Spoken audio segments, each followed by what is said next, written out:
Hello everyone, Nico and me here, and today I'm talking about Star Fox Zero. So it's coming out next week on Friday, and that's very exciting. But I don't want you guys to get your hopes up in a way. Okay, so I feel like it's gonna have the same fate of like an Animal Crossing or even like a Pokemon. A Pokemon gets rated pretty highly. Trying to think of like maybe like a Mario Party or something like that, where the critics aren't gonna rate it that well, but the players and the fans are gonna love it. So it's not, Star Fox as a series isn't like Zelda or Fire Emblem. It's basically so kind of out there that a lot of critics don't really understand it or enjoy it. Really, there's no game like Star Fox. There's these anamorphic and like humanoid animals driving ships across these kind of Earth-like worlds in a way and destroying other ships. There's really no game like it. And a game like Zelda, there's tons of adventure, dungeon, adventuring games like that, and Nintendo does it very, very well. So that's why it gets rated very well. Then obviously Fire Emblem, it's an RPG, and it does it very, very well. So those games get rated very, very highly from the critics because they're basically, I don't want to call them like a basic game, but like they're in a popular, well-known genre. Where this game isn't really in a well-known genre, if that makes sense. There's no humanoid animal space shooters. That's not a genre. That's like Nintendo's own creation. So it's gonna be kind of difficult to look at the ratings and be like, oh, it's a really highly rated game. Because number one, like I said, it's not really a popular genre. It's not even really in a genre of games. So a lot of reviewers won't really understand it or enjoy it as much because it's not what they're used to. Number two, it doesn't have that great of graphics.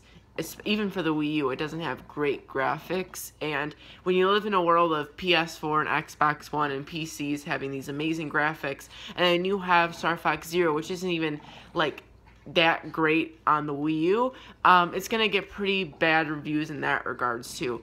And based off the features and the game itself, it doesn't branch off that differently. It's not that big of a new experience compared to Star Fox 64 or any of the other Star Fox games. So this doesn't mean it's going to be a bad game.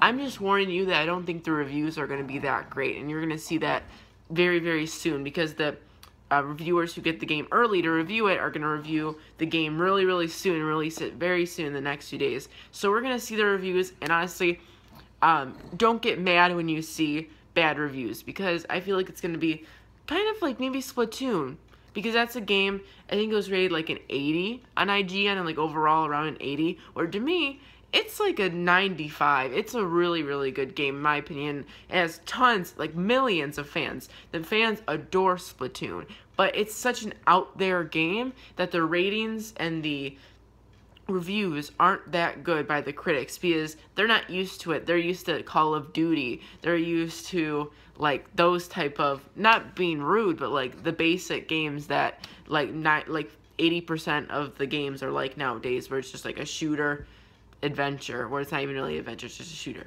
like multiplayer shooter. So like again, that's not saying like I'm not saying those games aren't good, I'm just saying they're not really original. And because Call of Duty and all those are such popular, like the shooter genre is so popular and overdone, it's easy to review it and notice the differences when it's a popular genre. But when you go to a game like Splatoon, where it's a shooter, but it's human squids shooting ink instead of killing people, they're spreading ink. So it's a really hard concept to grasp, and that way it's hard for the average reviewer to review it. So I'm not gonna say like it's gonna be a bad game. It's not. I think the Star Fox Zero is gonna be a very, very good game.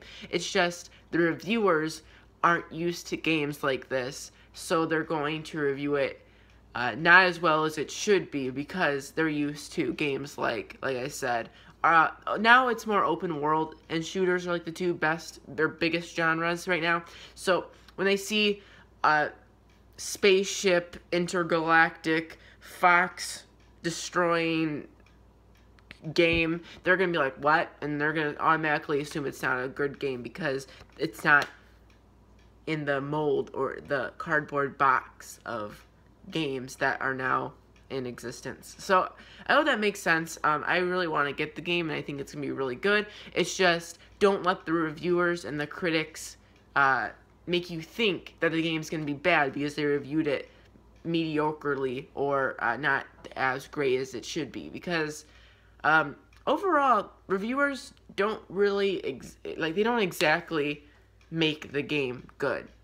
So even if a game is rated a 95, that 95 might not be the same as your 95, if that makes sense. Like, a 95, let's say a Call of Duty game got a 90 on IGN, and you're someone who hates shooters and hates Call of Duty. It's not going to be a 95 out of 100 for you. It's going to be like a 60. So it really depends, and I think all of the Nintendo fans and all the Star Fox fans are going to enjoy it and love it a lot. It's just going to be the average reviewer who doesn't love it. So when you see the reviews in the next 2 days and you see maybe a 70 or an 80 out of 100 or 4 stars out of 5, maybe even 3.5 or something like that, don't think, oh, I shouldn't buy this game because it's rated poorly. Think of it as like, okay, I'll just think about it and make my own decision about the game. Because I think no matter what, you're going to enjoy this game if you're a fan of Star Fox. So, yeah. Thank you for watching. I hope that made sense. I'm not trying to be negative towards the game. I'm just saying I'm expecting that the reviews aren't going to be that great, but the game itself is going to be good. And the fans are going to love it. And I'm going to love it. I know I will. So, yeah. Thank you for watching. For more Nintendo news, discussions, and all that stuff, please make sure to subscribe, and I'll see you guys next time. Goodbye.